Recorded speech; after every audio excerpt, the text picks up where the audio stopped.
ಕಾರಣ ಏನು?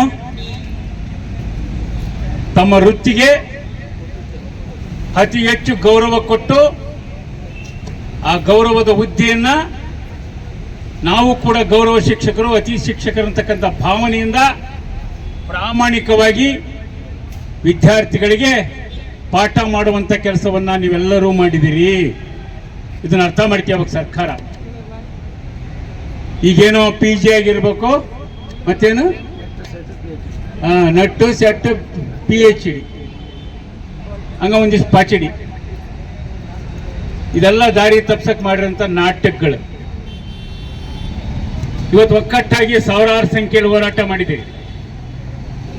ನಿಮ್ಮ ಹೋರಾಟ ಗೆಲ್ಬೇಕು. ಎಲ್ಲ ಕಾಲೇಜುಗಳು ತಾಲೂಕಾ ಮಟ್ಟದಲ್ಲಿ, ಹೋಬಳಿ ಮಟ್ಟದಲ್ಲಿ ಕೆಲಸ ಮಾಡಿರೋದಲ್ಲ ನೀವು, ಹೌದಲ್ರಿ? ಯಾವುದೋ ರಾಜಧಾನಿಯಲ್ಲಿ ಕೆಲಸ ಮಾಡ್ತಕ್ಕಂಥ ಸಂಖ್ಯೆ ಕಮ್ಮಿ ಐತೆ. ನಮ್ಮ ಹಳ್ಳಿ ಮಕ್ಕಳಿಗೆ, ಗ್ರಾಮೀಣ ಪ್ರದೇಶದಿಂದ ಬಂದಿರತಕ್ಕಂಥ ವಿದ್ಯಾರ್ಥಿಗಳಿಗೆ ಬೋಧನೆ ಮಾಡತಕ್ಕಂಥ ಅತಿಥಿ ಉಪನ್ಯಾಸಕರು ನೀವೆಲ್ಲ. ಈ ಸರ್ಕಾರಕ್ಕೆ ಸ್ಪಷ್ಟವಾದ ಎಚ್ಚರಿಕೆಯನ್ನು ಕೊಡಲೇಬೇಕು. ನಮ್ಮ ಜೀವನದ ಅರ್ಧ ಭಾಗವನ್ನ ಕಳೆದಿದ್ದೀವಿ. ನೀವು ಕೂಡ 30-35 ಸಾವಿರ ರೂಪಾಯಿಗೆ ಊಟ ಮಾಡಿ ಕರೆಕ್ಟಾಗಿ ನ್ಯಾಯಯುತವಾದ ಎಜುಕೇಶನ್ ಕೆಲಸವನ್ನು ನಾವು ಮಾಡಿದ್ದೀವಿ. ನಮಗೆ ನೀವು ಇದನ್ನು ಪರಿಗಣಿಸ್ತಾ ಇದ್ರೆ ಮುಂದೆ ಹೇಳ್ತಿ ಮಕ್ಕಳು ಎಲ್ಲ ಸೇರಿ ಈ ಸರ್ಕಾರದ ಮುಂದೆ ಹೋರಾಟವನ್ನ ತೀವ್ರಗೊಳಿಸ್ತಕ್ಕಂಥದಕ್ಕೆ ಕೈ ಹಾಕಲಿಕ್ಕೆ ನೀವು ರೆಡಿ ಇರ್ರಿ. ನಿಮ್ಮ ಜೊತೆ ಹಳ್ಳಿಗಳಲ್ಲಿ ನಮ್ಮ ಮಕ್ಕಳೊಂದಿಗೆ ಪೋಷಕರು ನಾವು ರೆಡಿ ಇರ್ತೀವಿ. ಇರ್ತೀರಾ? ಇರ್ಬೇಕು. ಯಾವಾಗಲೂ ಸಂಘರ್ಷ ಮಾಡದೇನೆ ಈ ಸರ್ಕಾರಗಳನ್ನ ಕಣ್ಣು ತಿರ್ಸ್ಲಿಕ್ಕೆ ಆಗಲ್ಲ. ಅದು ಯಾರೇ ಇರ್ಬೋದು ಸರ್ಕಾರದ. ಸಿದ್ದರಾಮಯ್ಯರೊಬ್ಬರು ಸಮಾಜವಾದಿ ಆದ ತಕ್ಷಣ ಆ ದಾರಿಯಲ್ಲಿ ಕೆಲಸ ಮಾಡಲಿಕ್ಕೆ ನೂರಾರು ಅಡೆತಡೆಗಳು. ಇದಕ್ಕೊಂದೇ ಒಂದು ದಾರಿ, ಹೋರಾಟ ಮಾತ್ರ. ಹೋರಾಟ ಬಿಟ್ಟರೆ ಯಾವ ಮಾರ್ಗಗಳು ನಮ್ಮ ಮುಂದಿಲ್ಲ ಅನ್ನತಕ್ಕಂಥ ಅರಿವು ನಿಮ್ಮ ಜೊತೆಗೆ ಇರಬೇಕು. ಜೊತೆಗೆ ಮಹಿಮಾ ಪಾಟೀಲ್ ಅವರು ಬರಲಿ, ನಮ್ಮ ಆತ್ಮೀಯ ಸ್ನೇಹಿತರು ಅವರು ನಾವು ಸೇರಿ ಹಲವಾರು ಕೆಲಸಗಳನ್ನ ಮಾಡಿದ್ವಿ. ಬಂದ್ಮೇಲೆ ಅವ್ರಿಗೆ ಕೂಡ ನಾನು ಗಮನಕ್ಕೆ ಮಾಡ್ತೀನಿ, ಮಾತಾಡ್ತೀನಿ. JH ಪಾಟೀಲ್ ಮುಖ್ಯಮಂತ್ರಿಗಳ ಮಗ ಅವರು, ನೇರವಾಗಿ ಸಿದ್ದರಾಮಯ್ಯನ ಭೇಟಿ ಮಾಡತಕ್ಕಂಥ ತಾಕತ್ತಿನವರು. ಅವ್ರು ನಿಮ್ಮ ಅಹವಾಲನ್ನ ಮುಖ್ಯಮಂತ್ರಿಗೆ ತಿಳಿಸೋ ಕೆಲಸ ಅವರು ಮಾಡಲಿ, ಅವ್ರ ಜೊತೆ ನಾವು ಮಾಡ್ತೀವಿ. ನಂಬರ್ 1. ನಂಬರ್ 2, ನಾನು ಹೇಳ್ತಕ್ಕಂಥದ್ದು ಒಂದು ವಿಚಾರ ತಾವು ಗಮನಿಸಬೇಕು. ಈ ವಿದ್ಯಾರ್ಥಿಗಳಿಗೆ ಏನು ಪಾಠ ಮಾಡ್ತೀರ ಆ ವಿದ್ಯಾರ್ಥಿಗಳ ಸಂಬಂಧವನ್ನು ಇಟ್ಕೊಳ್ರಿ. ಅವ್ರ ಪೋಷಕರು ನಾವು ಎಲ್ಲ ಸೇರಿ ನಿಮ್ಮ ಪರವಾಗಿ ಒಂದು ದಿನ ಫಸ್ಟ್ ಸಹಿ ಸಂಗ್ರಹ ಮಾಡ್ತಕ್ಕಂಥ ಕಾರ್ಯಕ್ರಮಕ್ಕೆ ಆಗ್ತೀವಿ. ನಾವು ರೈತ ಚಳವಳಿ ನಿಮ್ಮ ಪರವಾಗಿ ಫಸ್ಟ್ ಸಹಿ ಸಂಗ್ರಹ ಮಾಡ್ತೀವಿ. ಆ ಪೋಷಕರು ಮತ್ತು ಆ ವಿದ್ಯಾರ್ಥಿಗಳು, ಗ್ರಾಮೀಣ ಪ್ರಯತ್ನ ಪಡ್ತಕ್ಕಂಥ ಎಲ್ಲ ವಿದ್ಯಾರ್ಥಿಗಳ ಸಹಿ ಆಗಲಿ. ಇವರಿಗೆ ನ್ಯಾಯ ಒದಗಿಸ್ಬೇಕು. ಈ ರೀತಿ ಅನ್ಯಾಯ ಆಗಕ್ಕೆ ಬಿಡೋದಿಲ್ಲ. ತಮ್ಮ ವಯಸ್ಸನ್ನ ಈಗಾಗಲೇ ಬೇಕಾದಷ್ಟು ಕಳೆದಿದ್ದಾರೆ.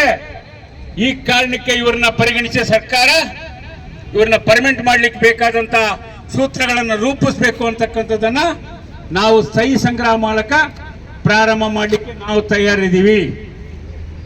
ಎಲ್ಲ ಶಾಲಾ ಕಾಲೇಜುಗಳಲ್ಲಿ ಇದನ್ನು ಸ್ಟಾರ್ಟ್ ಮಾಡಬೇಕು. ನಂಬರ್ 1. ನಂಬರ್ 2, ಅದನ್ನೆಲ್ಲ ಪ್ರತಿಯನ್ನು ಸರ್ಕಾರಗಳಿಗೆ ಗಮನ ತರ್ತಕ್ಕಂಥದ್ದು. ಇದು ಒಂದಿನಕ್ಕೆ ಮುಗಿಯಂಥದ್ದಲ್ಲ. ಇವತ್ತೇನು ಜಿರಾಕ್ಸ್ ತಂದು ಕೊಟ್ಟುಬಿಟ್ರೆ ಲೋಕೇಶ್ ಕಡೆಗೆ ನಾಳೆ ಆಗ್ಬಿಡುತ್ತಂತಕ್ಕಂಥ ಬರ ಮೇಲೆ ಇಟ್ಕೋಬೇಡ್ರಿ. ಇದು ಪ್ರೋಸೆಸ್. ಇದೆಲ್ಲ ಮಾಡಲೇಬೇಕು.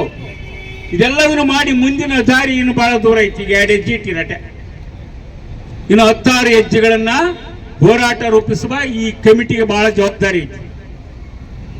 ನೀವು ಯಾವುದೋ ಸಣ್ಣ ಪುಟ್ಟಕ್ಕ ಒಕ್ಕಟ್ಟನ್ನ ಎಷ್ಟು ಚೆನ್ನಾಗಿ ಉಳಿಸಿಂತೀರಿ, ಬೆಳಿತೀರಿ ಅನ್ನೋದ್ರ ಮೇಲೆ ನಿಮ್ಮ ಜಯ ನಿಂತತಿ. ನೀವು ಕಂಕಣಧಾರಿಗಳು, ನೀವು ಗಟ್ಟಿಯಾಗಿ ನಿಂದಿರ್ಬೇಕು. ಬೆಂಬಲ ಕೊಡ್ತಕ್ಕಂಥದ್ದು ಸಮಗ್ರವಾಗಿ ನ್ಯಾಯ ಅನ್ಯಾಯ ಸಮಾಜದ ಮುಂದೆ ಇಟ್ಟರೆ ಸಮಾಜ ಖಂಡಿತವಾಗಿ ನಿಮ್ಮ ಪರವಾಗಿರ್ತತಿ. ಅದರಲ್ಲಿ ಮುಖ್ಯವಾಗಿ ರೈತ ಕುಲ ಯಾವಾಗಲೂ ನಿಮ್ಮ ಜೊತೆಗೆ ಇರ್ತೀವಿ. ನಿಮ್ಮ ಚಳವಳಿ ಯಶಸ್ವಿಯಾಗುವವರೆಗೆ ನಿಮ್ಮ ಜೊತೆ ಸಹಕಾರ ಮಾಡ್ತೀವಿ. ಈ ಕಮಿಟಿ ಕೆಲಸ ಮುಂದುವರಿಸ್ರಿ. ಒಂದು ಶಿಸ್ತಿಗೆ ಒಳಪಡಬೇಕು. ನಿಮಗೆ ಗೊತ್ತಿರಬೇಕು ಎಂತೆಂಥ ಚಳವಳಿಗಳು ಗೆದ್ದಿರೋದು ಶಿಸ್ತಿನ ಮೂಲಕ. ಉತ್ತರ ಭಾರತದ ಒಂದು ನೀರಾವರಿ ವಿಚಾರಗಳನ್ನ ರೈತರ ಕೈಗೆತ್ಕೊಂಡ್ರಲ್ಲಿ ಏನ್ ಮಾಡಿದ್ರು ಗೊತ್ತಾ? ಸರ್ಕಾರಕ್ಕೆ ಅರ್ಜಿ ಕೊಟ್ಟು ಕೊಟ್ಟು ಸಾಕಾಗಿ ಹೋಗಿತ್ತು. ಅವ್ರೇನು ಕೇಳಲಿಲ್ಲ.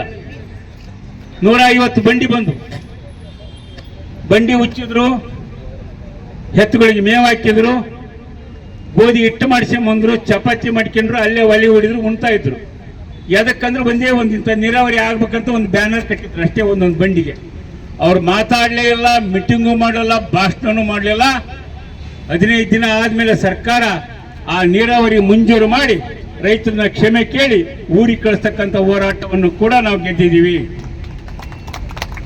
ಹಂಗೆ ಬರೇ ಶಿಸ್ತಿನಿಂದ ಬೆಕ್ಕದ್ ಗೆಲ್ಬಹುದು. ಇನ್ನೊಂದು ಗೊತ್ತಿರಬೇಕು ನಿಮಗೆ, ಈ ದೇಶದಲ್ಲಿ ಉಪವಾಸ ಸತ್ಯಾಗ್ರಹ, ಧರಣಿ ಸತ್ಯಾಗ್ರಹ ಅಂದ್ರೆ ನೆನಪಾಗೋದು ಮಹಾತ್ಮ ಗಾಂಧೀಜಿ, ಹೌದಲ್ಲ? ಆ ಗಾಂಧೀಜಿ ತತ್ವದಲ್ಲಿ ಮೊನ್ನೆ ನಮ್ಮ ರೈತ ಚಳವಳಿಯ ಜಗತ್ ಸಿಂಗ್ ದಲಾಯಿವಾಲ್ ಅಂತೇಳಿ ಪಂಜಾಬ್ನವರು, ಅವರಿಗೆ 80 ವರ್ಷ ವಯಸ್ಸು. ಬೇಕು, ಬೇಕೇ ಬೇಕು. ಎಲ್ಲಿಯವರೆಗೆ ಹೋರಾಟ? ಯಾತಕ್ಕಾಗಿ ಹೋರಾಟ? ಆಗಲೇಬೇಕು, ಆಗಲೇಬೇಕು, ಆಗಲೇಬೇಕು, ಆಗಲೇಬೇಕು, ಬೇಕೇ ಬೇಕು, ಬೇಕೇ ಬೇಕು. ಎಲ್ಲಿಯವರೆಗೆ ಹೋರಾಟ?